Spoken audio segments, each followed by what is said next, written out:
Welcome into the Morning Burrito Podcast. I am Michael. I'm Eric. And we are here. It is Wednesday at noon, and it is Christmas time, my friend. Christmas time, and I am like really full right now. You are really full because we got these beautiful burritos. It's like you bought the biggest burrito in town you could find, and they call really it good. Mega Burrito. Is that what it is? Mega? A Mega Burrito. It's really tasty actually. It's really good. But it has the jalapenos on it, and they're real jalapenos. And it's like it burns like right here in the throat, and it's like that sounds awful, dude. I don't know how you. I mean, it do actually that. made me stop, and I'm like, oh. I did walk in here when he was eating it, and he's like, "Yeah, I'm not gonna be able to eat this on the show. This is a real jalapeno. It's like burning. I love it." And I was like, "It's awesome. That burn is just so good." So that sounds awful. Yeah, you're missing it. Jalapenos and coffee. You're missing the Christmas spirit and joy. Well, we have our Christmas set. So for the next few weeks of the show, we're going to be here doing it in front of our set on stage at the church here, and it's just a really cool setup. It as with most of our sets that we do on for our Sunday morning stage, they go through a lot of permutations. We change things constantly, and we finally settled on something. So. Well, see, before I ever come to you, though, I've already gone through like 30 plans myself. And so have I. So then we've gone through 60, and then we get our heads together, and it just everything we've thought individually, we don't even do. So no, it almost never happens that way. Actually, see, people think we're smart. They think, man, you guys put so much into this. Like seriously, if you only saw the chaos that happens. Well, we do put a lot into it. Well, we do. Thought it just execution. A lot of the thought is a waste of time because it. Well, you know, I mean, I guess it gets us to our final destination. You have to hash things out, even. Yeah, even at Christmas, you got to hash. But we have things. this nice fireplace. It's actually cranking some heat. So, do you feel it? It's not cranking heat. I turned the heat off. Oh, you did? Oh, it must be that jalapeno then. That jalapeno is really I'm doing still a like business. sweating up here. I was like, whoa. Okay. You can see in the background here that there's a tree, a Christmas tree. Now, in 3 years, now this is my fourth Christmas being at Hermnaz. We have not had trees on the stage in 4 years. Yeah. This will be the fourth year. 3 years, I guess. This tree is so tall that it doesn't even fit in the shot. Yeah, it's like 12, 13 feet tall. So real quick before we do our transition, you told me that this tree behind us has been around in your family for a while. Yep. And it hasn't actually been put up. It's been in storage for several years. Yeah, like 9 years. Since you were in Arizona. Yep. That is crazy. Yep. And there were no spiders that were alive. There was remains of dead critters, dead spiders, which if they're alive, they would have killed you. So. It would have been really funny if a squirrel would have jumped out. Well, I was waiting for a rattler or to be curled up because where we had this stored, we actually had rattlesnakes in the storage. So, but there wasn't one. I was kind of disappointed. Yeah, if there would have been a snake, I would have probably fell off the ladder. Yeah, but there wasn't. So yeah, it's been good. So we got five stockings up here, one for each staff member here at the church. And yeah, I kind of thought mine would be bigger. The place I bought these from, they had like ginormous ones. So I may have to, since we're going to get something for the other wall, I may have to just pick one of those. No, really, up. These are fine. These are great. It's really cool because it's all, it's uniform, the trees and the little trucks and stuff. You like uniform. I do. You do. Well, we'll be right back. We're going to be talking about hopelessness in this time of Christmas season. Yeah, I mean, Christmas is all full of joy, but for a lot of people, it's not. This is a tough season for some people, so yeah. We're going to talk about that. We'll be right back on the Morning Burrito Podcast. Perfect.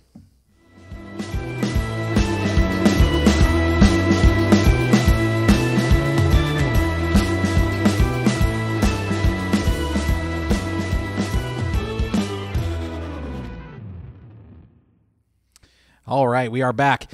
So, hopelessness. I don't know if this is one of those podcasts where we can start with anything real funny because it's not really a funny subject. Well, yeah, I think we can because I was full of hope every Christmas. Well, here, you do that, and I'm going to take a bite of my Mega Burrito. Like I'm full of hope every Christmas because I'm not sure. You're full of something. It's probably food. It's that burrito right now, I'm telling you.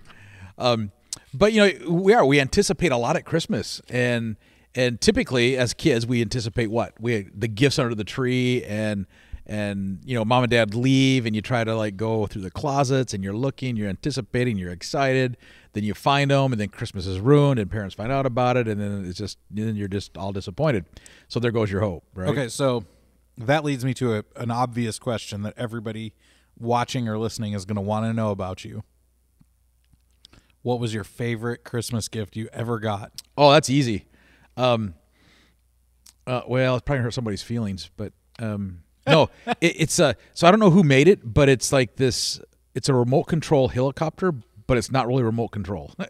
It's like it will only fly in a circle forward and backward. And those of you that are watching, you probably have seen these if you're like my age or close. You know what I'm talking about? Yep. See, you even know. But in it had a cable that came out of the circle, just out of range of the helicopter, and you had your little, control panel there, and you're like hovering and forward, backward. Had a little hook underneath the helicopter, and you're going around. You try to pick up the bad guy car, and it was awesome. Flew that thing. How old were you when you got that? Oh, probably 18, 19. I don't know how old. Here's 18 or 19-year-old Eric outside as a college kid playing with a helicopter. Yeah, I don't know. I was probably, I don't know, 7, 7 years old, probably. And but I actually bought one for our kids for Christmas so I could play with it. But I remember my dad bought the little, remember those little helicopters that were all the rage? Probably 15, 20 years ago, the little remote control ones. Oh, yeah, yeah. They're like this big. Yep. Look like little crickets flying around. Yep. He bought those, and, man, that was his favorite thing in the world. I think for me, when I was a younger kid, my favorite gift, I would have said, would have been my bike that I got. One year, I got a brand-new Huffy. Yeah. Red and white, beautiful bike. Mine was pure black. It was awesome. It was like a cool Huffy. The next summer, I let it get stolen, which it was my fault because I'm an idiot. My dad got mad at me about that one. But my favorite gift that I've ever gotten, was my dad and mom when I was probably a senior, maybe a freshman in college, somewhere in that vicinity. My dad. It was hand-me-down guitar, but he gifted me at Christmas an acoustic guitar. I'd had an electric guitar, and I was never really good at playing electric guitar and wasn't a rock and roll star, so and I couldn't use it for worship leading, so my dad gifted me his guitar at Christmas, and that was the best thing ever. I had an acoustic electric guitar that I could lead worship with and stuff. It was a big deal, so cool. I still remember getting that guitar for Christmas. So I think we do have a lot of things to have hope when it comes to Christmas. I mean, just the season. I mean, I hope I don't get one of those fruitcakes. That's what I hope. Okay, so this is an old joke, but how do you take fruit, which is good, cake, which is amazing, fruitcake, nasty crap? How does that happen? Like, how do you take? I think you mix it with toothpaste and you just let it harden. It's like you take all the garbage that's left over when you're making good stuff at Christmas, like your Christmas cookies and whatever, and you just scrape all that crap and make a log out of it. You know what's going to happen? We have somebody that listens, and somebody's going to get it for us for Christmas, and she's going to have her school class make us Holly, don't do that. Don't you dare. I should not have even brought this up because it's probably going to show up one day. She's probably laughing right now thinking, oh, that's a really good idea. So if anybody happens to bring Pastor a fruitcake, make sure it's filled with cherries. I love the cherries. So anyway, So I think there's hope. But you know what? It is a time of year though where hopelessness is something that is huge amongst people. So today, if you're watching, you may be filled with hope and excitement. So maybe this isn't for you today, but maybe you know somebody who has really been struggling this year, and maybe even today, or maybe next week, and you just feel like, hey, you know what? There's somebody I can encourage with some hope. It doesn't take much this season to really bring hope, because this is a season of joy. I mean, that's what Christmas, Advent time. It's a time of joy. I mean, how can you not be excited when you see a kid's face light up when they see Santa Claus, or they see a snowman, get to build the snowman? Now out here in the desert, we don't get to build snowmen very often. We don't get that much snow usually, but I mean, that's like for me with my two kids, my two girls. Especially the younger one, because now she's gotten to the age where she understands the present thing. It doesn't matter if a box comes; she thinks it's for her and it's for her to open. Like, she's fully embraced the gifts are for me. I'm telling you, dude, my 20-year-olds still think the same thing. So probably true. They might eat the fruitcake, by the way. They might. But I wanted to share some statistics that came out from Harvard Youth. youth poll. Harvard University put this out, and this was last year or 2 years ago. Sorry. They polled 2,513 American teens and college students from 18 to 29.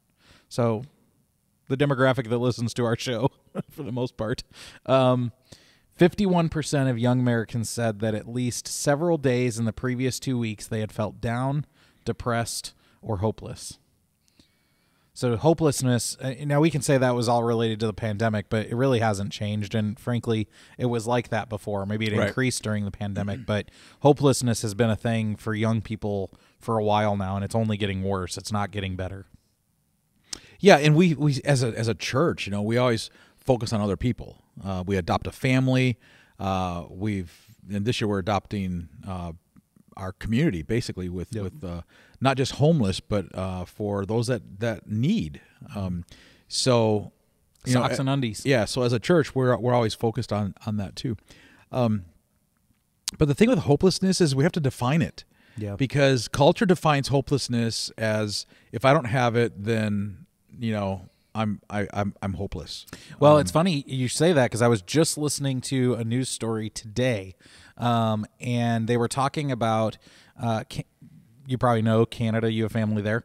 Canada, euthanasia is allowed, and there was a, I forget the fashion brand that is up there, but one of the fashion companies that's in Canada, they put out an ad highlighting euthanasia about this lady who has cancer or something, or an illness, and she wants to commit suicide, and how there's hope in suicide. There's hope in dying. Yeah, such a mixed message. Everything is backwards completely. Like how can you have hope when you're giving up? Those two things don't go together. They're diametrically opposed from one another. You have no hope if you're giving up and giving up on life. Yeah, so I think today what we want to do is we want to try to get to the point. I don't know if we'll get there or not, but try to get to the point to where it's not just talking hopelessness, because we do really good talking hopelessness, but really what's some of the causes of it? Right. What really is the cause? Because I talk to people, and what they want to know is, how do I survive today? They could care less about how do I get everything I want on a Christmas list. They want to know, how am I going to get through this anxiety, this depression? How am I going to pay the bills? How am I going to pay my mortgage? How am I going to love my kids the way that I should love my kids? How do I just roll out of bed in the morning? Why should I take a shower? It's been 10 days. I mean, I'm still good, right? I mean that's, I know we laugh, but that's legitimate people that we hit that. And it seems to be this time of year. I mean, I've already talked to people that are struggling because it's a holiday, but it's a holiday of memories, and it's a holiday of anniversaries, and it's a holiday of past loves that are not with us. It's a holiday of past hurts that are still raging, and you put all that together underneath the Christmas tree. No wonder why the Christmas tree lights up, man. It is kind of hopeless underneath the Christmas tree. If you think about it. So. One of the things that I think a lot of Christians, they get very uncomfortable with the conversation of commercializing Christmas, like the commercial aspect of Christmas, and how it's about material things, and Santa Claus is all about bringing presents. I like Santa Claus. I love Santa Claus. I mean, I know he's not real, but I love my wife. I don't love Santa Claus, but I love him, just different. It's you open the door, I had to throw you. Yeah, there. I know. Okay. But the reality is, Christmas has become that in a large margin. I mean, in America, we spend anywhere between $400 and $500 billion a year on Christmas. That's a lot of money to be spent on one holiday, and most of that is being spent on commercial material things, right? But that's not the point of Christmas. And I think because we've allowed, particularly as the church, we've kind of bought into this a little bit, the commercialization of the Christmas season, it has shifted away from being a family holiday, a time for people to not feel alone. Now it's a time where people feel alone because they don't have presents under their tree, or they don't get what they want. So I think that's one reason why people have hopelessness in this season is because of the loneliness that is happening here. They feel like they're by themselves. Yeah, and I think one thing that helps us feel hopeless is back in the day. I mean, you put a date to whatever your back in the day is, but I remember growing up that my grandparents, they would be so mindful of people who don't have something during the holiday season that they would go out of their way to make sure they had a meal that they would deliver.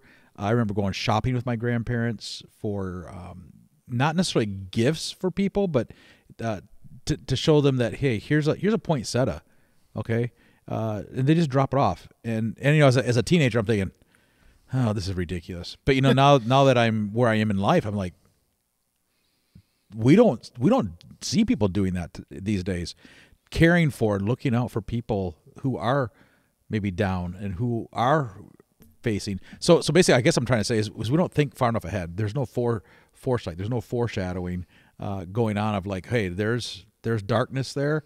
What can we do? And we don't do that in the church or not. Well, I think one thing that we do well as a society, for the most part, you know, we think of like the angel tree at Christmas time, Thanksgiving dinners, Christmas dinners for people in the community, and those sorts of things happen. They happen in our town, that's for sure.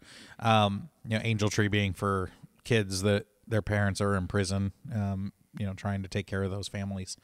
But the thing is, I think we a lot of times forget those people that are lonely, those people that they're not poor, they're not destitute in any way, they're not struggling for anything physically, but they're struggling for stuff, the emotional stuff, the mental health stuff.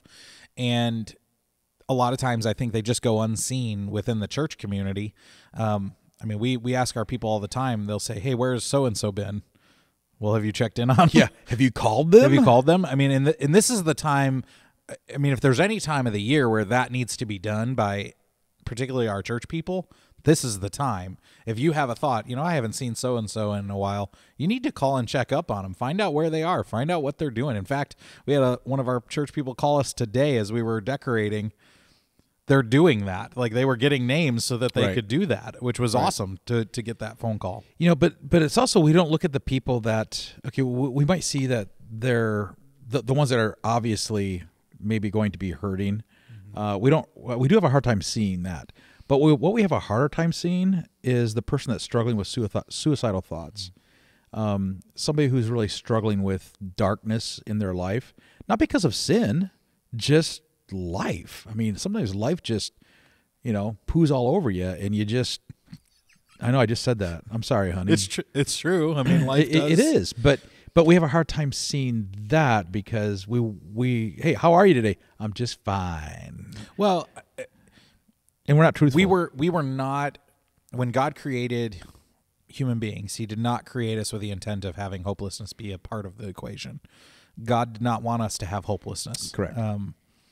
But the reality is, because of sin, because of the brokenness that exists in our world right now, hopelessness and really just crud, if you want to call it that, the suffering that comes along with life, that's just a fact of life. And people think that, I think part of our problem as a society, particularly in the West, because we have so much and we're so abundant in things, that we forget that suffering is a part of life. It's a natural part of life, and that there's nothing wrong with you if you're suffering through something. Like that's normal. It's part of the human condition. We suffer. Jesus repeated that multiple times. The disciples throughout the entire New Testament tell us that there is suffering. If you look at the Jews, you look at the nation of Israel, they suffered a lot for a long period of time, multiple times in their history. So, that's just a part of life, and that's not to diminish it and to say it's bad. Like you shouldn't feel bad or it won't hurt. It's going to hurt. That's where we have to define what hopelessness is, because you just did a great job, you know, talking about suffering. Suffering is not hopelessness. Well, suffering causes hopelessness for a lot of people. Fair? Yeah, probably fair. I mean, but it's not hopelessness. Especially in the West, when we suffer, whether it's mentally suffering, whether it's physical suffering, you know, from an illness or from, you know, being homeless or being without money or whatever the case is, or being feeling suffering because a loved one passes away or is also suffering. Like, that's true, and it does cause hopelessness, but that's because our mindset, I think, is off. Yeah, I don't think hopelessness is actually a biblical word. Hope is biblical. Right. Suffering is biblical. Hopelessness is man. We've labeled it. We're really good at labeling. And I don't know, if you're watching today, you're like, well, I don't label anything. I just challenge you, think of people and how do you think of them? How do you view them? And if you're viewing them in a different light other than God's creation, then you've placed a label. And the label could be sinner, right? I mean, because Christians, we're good at that. Or it could be a down and out loser. It could be they never do anything for themselves, whiner. I mean, maybe you got people coming to your mind now as I give you a short list. But hope, Bible is full of hope, and we have to hang on to that. But we have to understand and realize that there is hopelessness in our world. So you've said this a couple times. We need to define hopelessness, or what does it mean to be hopeless? So, Pastor Eric, 30 plus years in ministry, what is hopelessness? Hopelessness is the removal of God. So if that's the case, then can you be truly hopeless if you are a believer? The church answer is, well, yeah, because we suffer and we struggle. The theological answer is, no, you can't. No, you can't. Because everything that Scripture tells us is that Christ is our hope. He tells us, rest in Him, He'll restore your hope, right? It doesn't say He'll take away your suffering. He's going to restore your hope. So you can't be hopeless. I mean, He's always the end, right? He's always the means of what we're striving for. Romans, this is the verse I want to start and end with today, but it's Romans 12:12. It says, rejoice in hope, be patient in tribulation, be consistent in prayer. That is so full of hope, but there's things that we have to do in order to remain that way. And so I don't know. I mean, this Christmas, think about that. How can you be somebody's relief when they're in tribulation, which is a hard time, a dark time? How can you do that? We have people today in our church this week that have lost loved ones recently. A year ago, I mean, this is an anniversary date for some. How do you minister to them, right? How do you do that as a Christian?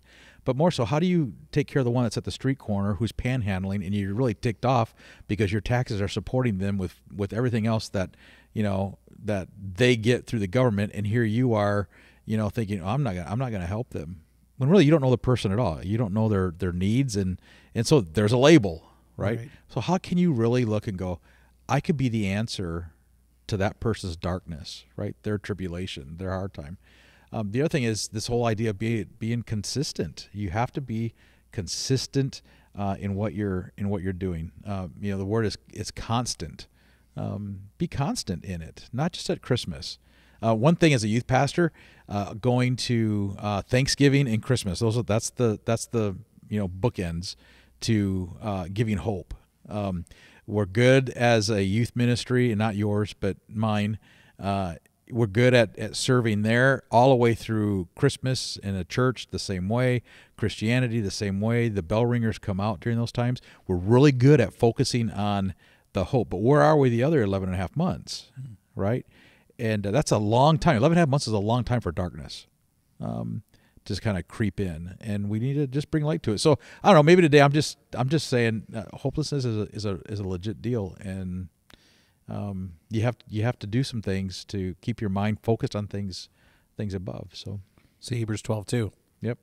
So you had said it earlier at the beginning that somebody who's watching this may not be somebody who struggles with the hopelessness, but maybe somebody who likely knows somebody struggling with hopeless thoughts and feelings. But again, there might be somebody who tunes in and watches this or listens to this podcast who is struggling with hopelessness. We talked a lot throughout the past 20 minutes or so about some of the causes that we see for hopelessness. We haven't been super specific, I don't think, but let's get down to some specifics, because I think it's important to define the causes of hopelessness. What are some of the sufferings that we go through that can contribute to that? Because that might help somebody identify, well, maybe that's what I'm struggling with, and then we can come to a solution at the, as we come to the end. So, what are some of the things that cause hopelessness? So you use a great word. That's a great segue into this. You use the word identify. I think our identity brings a lot of hopelessness. Our culture today, we have no idea who we are. We don't know if we're male, female, some other creature, furry. Furry. Yeah, I learned that I could be a furry. I learned that there are people who think they're dragons. The world is a crazy place. Yeah, but it's our identity. Our identity is under attack, and if we're blind to the idea that the devil is attacking this generation's identity, then we are blind. And I don't even mean just spiritually blind. We are culturally blind if we can't see what's going on. So identity, I think, is one. That well, huge. and we particularly see the identity part. At least for me as a youth pastor, I see that with students and younger people more than older people. There's a reason why 20% of the population between high school and college age identify as LGBTQ, AAIP. I don't even know all the acronyms now. A to Z. 20%, as compared to people 50 and over, it's like below 3. So, to have that kind of an increase from 3 generations, like that's nuts. Well, okay, but see, because that means there's an identity issue going on. We just stepped away from being like bullet targeted. Where's that come from? Where do the numbers come from? They come from parents that are saying you're a boy when they're really a girl. Well, maybe so, right. but culture is doing that too. It's the school systems, it's the TikTok videos and YouTube videos and anime, and there's a lot of contributing factors to this. But I was pointing that out in only to say that identity, particularly for our younger generation, Gen Z and the millennial generation particularly, it has become a very difficult thing. They do not know who they are. They do not know where they come from. And frankly, in many cases, don't care where they came from. Yeah. They want to forge their own identity and be their own person. But I'm not willing to let the church off the hook off that list, because sure. Christians also are confused on that and don't voice. So we contribute to the hopelessness. Sure. Yeah. You look at the church, big C, right? The whole church, all denominations. And there's a lot of confusion about what we believe on these sorts of issues, particularly when we talk about identity. When as the church, there is only one identity that matters: child of God. That's it. Like, nothing else matters. That's what Paul says. You are neither Jew nor Greek, slave nor free. Like, you're a believer in Christ. You are a child of the King. That is all that matters. And yet even in the church, we have this hard time. And again, as you said, we contribute to this identity crisis, which causes hopelessness because we're not reinforcing that one simple, most important truth. Yep. And I think if we went continued down that path, you've got cutting. And that's not just a teenage thing. There's 30, 40-year-olds that are doing that. And maybe there's senior adults. I don't know that, I guess. I don't know if I know of a senior adult that has a cutting issue. But, so there's that. That plays into the suicidal thing. Everybody wants to blame it on mental health. It's not mental health. Maybe there's part of it. Sure. But let's just really look at the why there's hopelessness. It's the lack of spiritualness. Well, and suicidality has increased enormously in the last 20 or 30 years. It's the numbers of suicides each year has gone up every single year, and that's not it's not a coincidence that we see hopelessness rising and suicide is rising right alongside of it. I think that they go together. Fear is another deal. Fear that I just think adds to this idea of being hopeless. And there's a lot of things to be quote unquote afraid of these days. It could be finances. It could be health. We're past the whole, last 3 years, but fear is real. If you're fearful, it's legit. It's real. Yeah, I mean, people dealing with the flu now and having the same sorts of fears brought back up of COVID. Yeah, because the flu has been bad this year. Yeah, I mean, just the fear of do I have to buy an electric car or can I keep my gas car? I mean, or can I, especially here in Oregon, can I keep my firearms? Am I going to be able to buy firearms? Yeah, I mean, can you even buy a firearm? All of those things are legitimately. People are afraid. Yeah, because there's this right now with the firearm thing. There's like this mass deal of everybody buy before December 8th. There's this really popular store, again, I don't remember the name of it. I should have looked this up, but there's a store in Portland that closed their doors. They're only online now. They were a big business in downtown Portland, and they shut their doors because they've been broken into so many times. Yeah. Now, granted, this is not necessarily hopelessness, so maybe this is completely off topic, but it's this kind of stuff, the fear that drives. I can't even keep my business, my storefront business, open anymore because I'm going to be broken into. Yeah. It causes fear and tension and anxiety for people and depression. But there's even fear when it comes to from grandparents to their grandkids. Sure. Who are having babies. I mean, fearful of why would you want to raise a child, a brand new baby in this world, in this culture. I mean, that's a legitimate fear for adults and senior adults. Well, for the first time in history, this study came out just recently, Americans and Western Europeans are below replacement level in having children. Like the population is going to start going in the opposite direction. And we just passed, I think we talked about this last week, 8 billion people for the first time, like the biggest amount of people in the world. But while, China and Africa and these other places are having lots of babies, the Americans and Western Europeans are not having babies. We're having less babies. And I've heard young people say, I'm afraid of climate change, so I'm not going to have a kid. Mm-hmm. Really? Yep. Or I'm afraid of inflation, so I'm not going to have a kid. Yep, it's real. So I think we have fear. Fear plays a factor. I love that show, Fear Factor. I mean, that was, anyway, that's a rabbit trail. Joe Rogan. So I don't know if you're watching today, you probably, this is a huge topic, hopelessness. How much time we got left? Where are we at? About 10 minutes. So, I think another thing on fear or on hopelessness that really plays a part is our idea of action.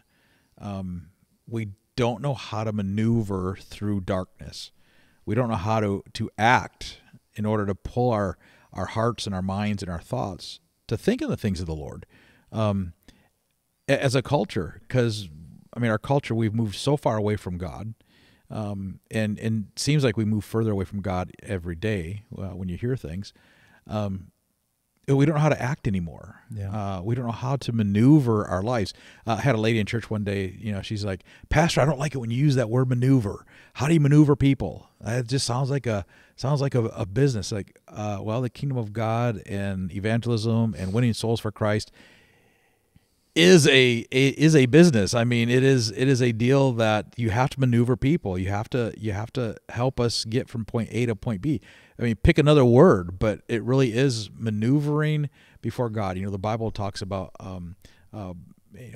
your posturing before God. Mm-hmm. We don't know how to posture before God anymore, and so that's something that I think contributes huge to hopelessness. Okay, so we've talked through some of the things, and of course, we probably missed some things. We missed a lot that causes hopelessness in people. But I ain't talking too much today. It's that burrito. But let's talk about in these last 10 minutes or so. It's always gonna be 10 minutes. No, it really is. Like I checked the timer. I was trying to count when I looked at the recording time. So in these last few minutes, let's talk about the solution to hopelessness, because here at Hermnaz in the Advent season last Sunday, we started a new series called Hope Has a Name. And obviously this sounds really, really simplistic thought, but hopelessness is cured by hope. You have to have hope to not have hopelessness. Yep. So obviously, it just makes sense. So So how do the individual Christians, whether it's in their own life or whether it's in the life of somebody in their orbit, in their circle, how do they help people to have hope this season? What are some of the actionable steps, let's say, to help people have hope in this Advent Christmas season? That's a good question. It comes down to, what are you investing in? Because it does take an investment. Every gift you put underneath a tree, in a stocking, in a red bell ringer's kettle, that's an investment. So what are you going to invest? And sometimes, honestly, you have to just invest in your own self, your own spiritual life, and not worry about how everybody else is celebrating. And for some today, maybe you're watching or you know somebody that they just need some self-care, and there's nothing wrong with that. Take that. Scripture says this, so let's just go there. I'll end the scripture. Matthew 11 says this: "Says, come to me, all of you who are just heavy. Just come to me. And when you come to me, see, there's the action. You got to act, right? You got to come to Christ." And he says, "There I am.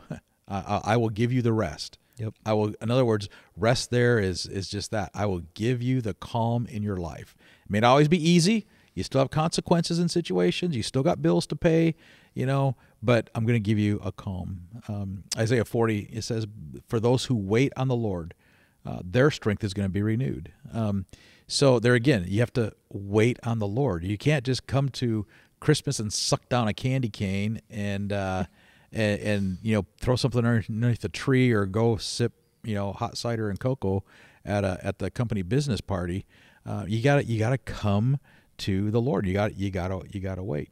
And then we have to remember Luke what is it? Luke 11 or Luke 1:37. It says, "Nothing is impossible with God," and we forget that. We really do forget that. I mean, the year it's a long year. Lots of things happen. Lots of things come up, but we have to remember, nothing is impossible. So whatever we're facing this Christmas season, nothing is impossible. Hope does have a name, and it's Jesus. Yep. And so that's there. We just gave away the whole theme, right? to this whole thing. It's a pretty simple theme. It is. So just a couple more verses. 2 Corinthians 12:9. My grace is sufficient for you. It is for you. God's grace for Pastor Michael is different than God's grace for Pastor Eric. It's grace is grace, but God knows the grace that I need today, right? He knows the grace that you need today. He's not going to give you grace for 2023. He's going to give you grace for the moment. And we lose sight of that because we want everything, right? We live in the now society, and God's like, grace you don't get an advancement like you can your paycheck, right? You can't. That's what we need. We need advancements in our paychecks. Anyway, so we don't. So you have to understand and remember that nothing's impossible, and that God's grace is sufficient for you. And then just ending with what I started with: rejoice in hope. You have to rejoice in the hope, because if you lose sight of hope at Christmas, that's like what sets the whole year off. And I would remind you, there's a passage in Romans that talks about suffering produces perseverance, perseverance produces character, and character produces hope. That's James.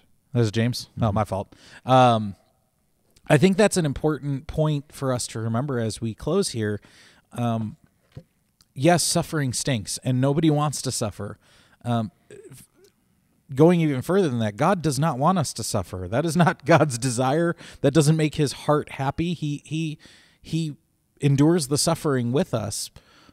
I mean, he went through the most suffering that any single person could ever go through. Jesus endured lots and lots of suffering.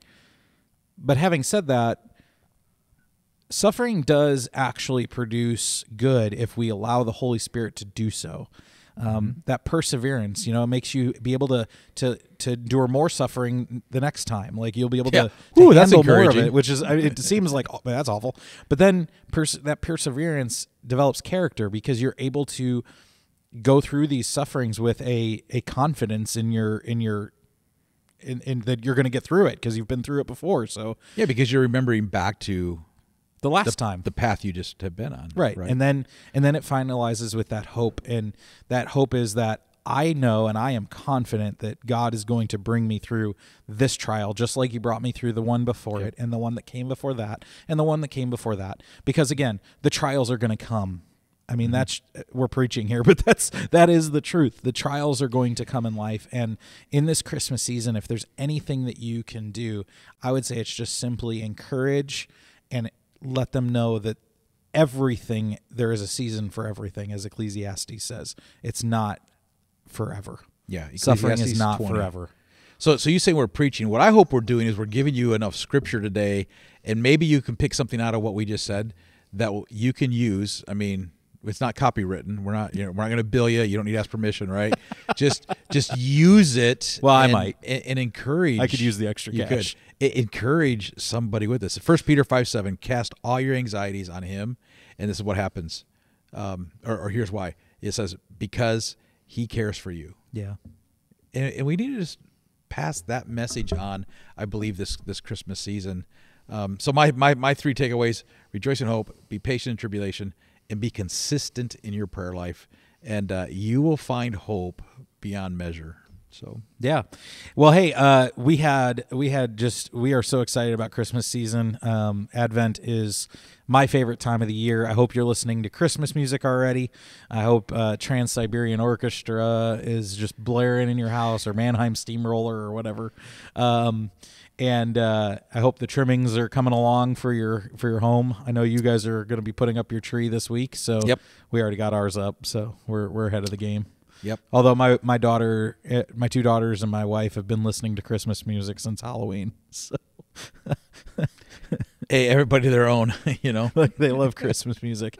But then again, my family's weird. We listen and watch Christmas movies all year long.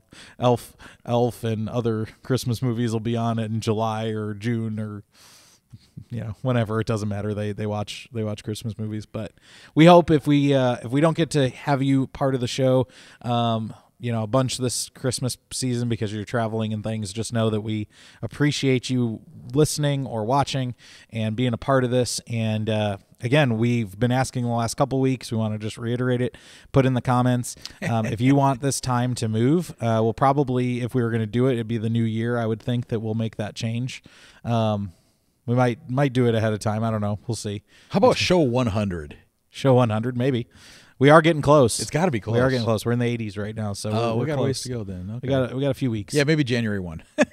But if you would like us to move back to our old time, it was 10 o'clock on Tuesdays, I believe. We can go back to being an actual morning burrito show. Yeah, it'd be awesome. Awesome. But have a great Christmas season. We appreciate you, and we are very excited to bring you this podcast and almost every week. As far as Herm Naz goes, we have one service for Christmas. Yep. That's Christmas Eve at 4:00. Christmas Eve. That's our one worship event. It's for the weekend. It's going to be a really fun. I can just tell you some of the things we've already begun to plan for that service. Don't. No, I'm not going to tell them this. I'm just saying the things we're already planning. Well, we will say this much. It might be the most fun we've had on a Christmas Eve since I've been here, for sure. We're having a birthday party is what we're having. So for a particular person with a name, special guest, you could also call his name Hope. I mean, that you could, because Hope has a name. Dun, dun, dun. So Christmas Eve, 4:00. Do not be late. And we are not live streaming the service. Yeah. So this is an in-person only event to come and worship together as a church family and as a community.